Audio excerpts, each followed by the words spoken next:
Harold Hickson. Charles Hickson. Missing 6/14/39 p.m. Medicine Bow River, 15 miles south of Elk Mountain, WY. Age at disappearance, 6 and 4 years, respectively. Elk Mountain is a small city in the far southern end of Wyoming, just 30 miles north of Colorado and 15 miles north of East Fork of the Medicine Bow River, where the Hickson family was camped. ID. Just north of the campsite is Medicine Bow Peak, where the head waters of the Medicine Bow River originate. The peak has a summit elevation of 11,700 feet and is surrounded by hundreds of small alpine lakes. Small lakes exist all the way down the northern side of the mountain to the point just south of the Hicksons' camping area. On June 14, 1939, Mr. and Mrs. Charles Hickson awoke at the campground, and Mr. Hickson decided to take the 2 p.m. fish trip not far from the camp. After breakfast, the three took a leisurely walk through a gorgeous meadow and into an area near the Medicine Bow River. Mr. Hickson kept the boys safely behind him as he was between the boys and the river. Mr. Hickson slowly worked his way UPS ream and out of sight of the boys for approximately 20 minutes. The river was always in sight, just not the boys. When Mr. Hickson came back to the meadow and the boys, they were gone. He went back to the campsite and checked with his wife. The boys had not come back. It was late in the afternoon, after several hours of exhaustive searching, when law enforcement and forestry officials were notified and formal searches started. Several hundred searchers converged on the campground in an attempt to aid officials in the search for the Hickson boys. This search should have been easier than the normal search for a lost tot as. Here you had 2 boys, a larger aerial target, and more ground scent. Airplanes, equestrians, and ground personnel were all searching the base and surrounding area of Medicine Bow Peak for the 2 boys. Eventually, 3 different bloodhounds were brought from area prisons to assist. All 3 dogs searched to the perimeter of a large swamp higher up in elevation than the location the boys were last seen, a location that would be treacherous and dangerous even for searchers to penetrate. On June 19, 1939, the San Jose Evening News had the following article about what the trackers were finding in the search for Harold and Charles. Several times searchers had aired traces of the boys.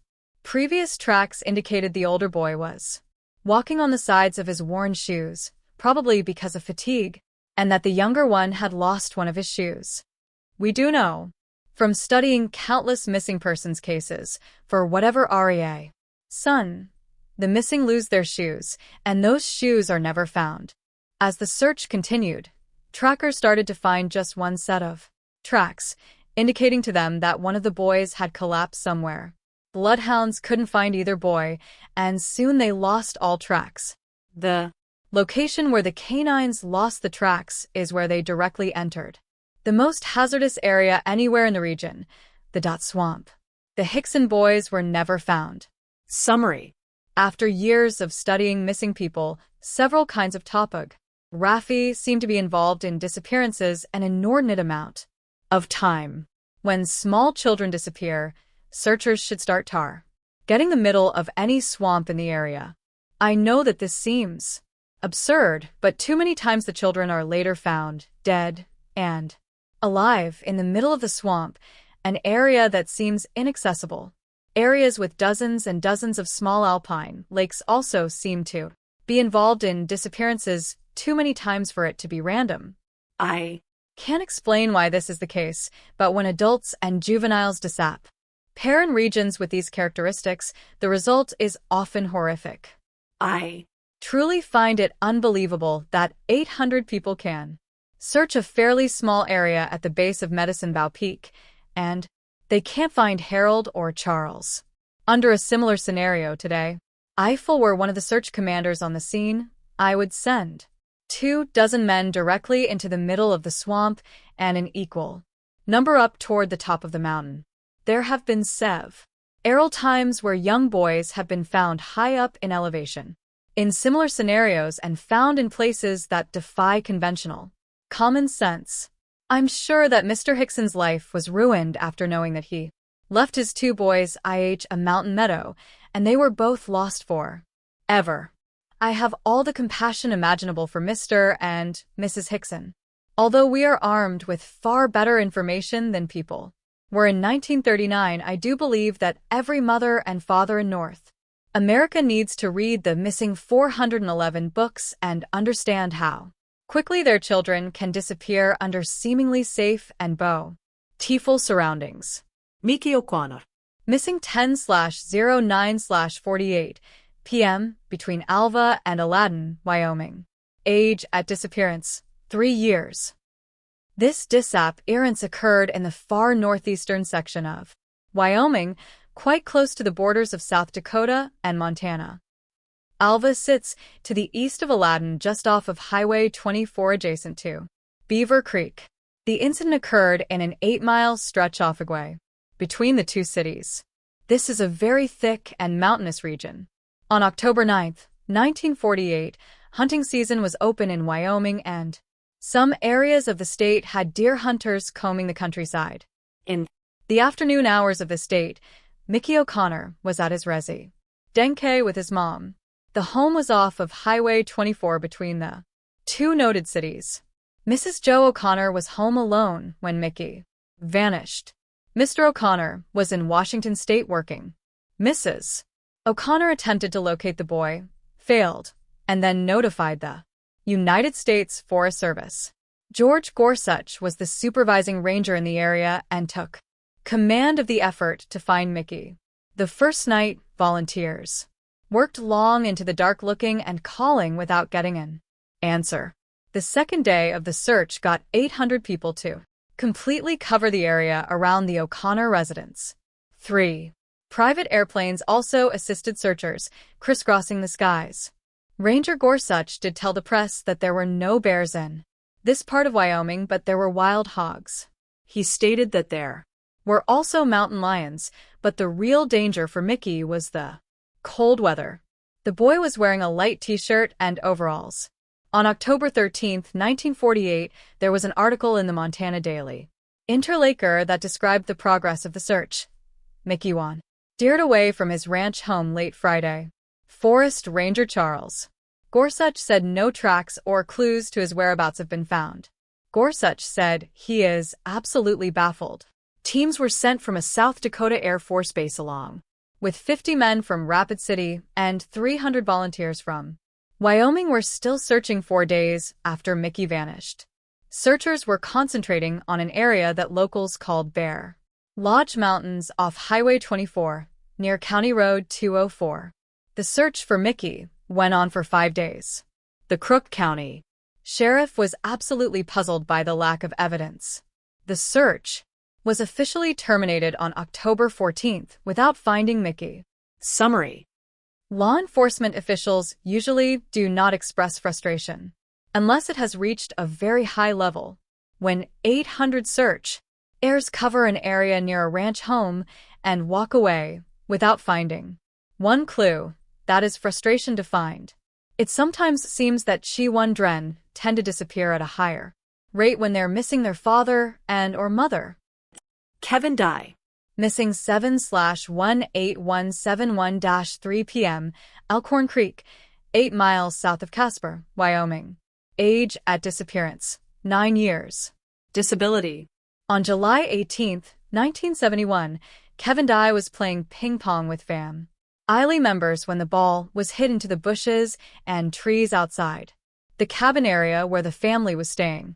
Kevin was not familiar with the area, as this was one of the few times the Dyes went into a wilderness scenario for vacation. After Kevin had chased the ball, somehow he failed to return and family members immediately started a search. The location was 8 to 10 miles southeast of Casper, Wyoming, in the area of the Elkhorn Creek and Elkhorn mountain regions. The family immediately enlisted the assistance of their church group and other vacationers who were staying in nearby cabins in an effort to locate Kevin. The Dyes told searchers that Kevin had epilepsy, and did not have the ability to speak. The local sheriff's department and United States Forest Service were some of the first responders, and they immediately called for bloodhounds. The effort had over 3,000 volunteers and professionals that worked the area looking for Kevin. Some heirs believed they had seen the boy and that he had run from them. As the days passed by, some believed that if they put out food for the boy, they might catch him. A July 29th article in the Ogden Standard had the following. During the weekend, a Woma told searchers she had placed food outside the door of her cabin, and 20 minutes later it was gone.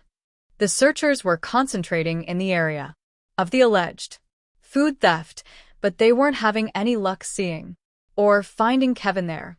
In the same article, searchers described finding the following. Occasionally searchers would come upon a lean-to shelter made from pine boughs and imprints in the leaves underneath them seemed to indicate Kevin might have slept there. Searchers found more unusual items during their search, as are described in the July 28th edition of the Billings Gazette. Late Tuesday, he described and demonstrated some stick olding and stone arranging projects that had been found in a canyon. Mr. and Mrs. Dye agreed the patterns were those Kevin might construct. Kevin's father, Mr. Phil Dye, was the treasurer for the Christ United Methodist Church of Casper, and it was that group that the family was camping with. Needless to say, prayer sessions were frequent during that first 10 days that Kevin was not found.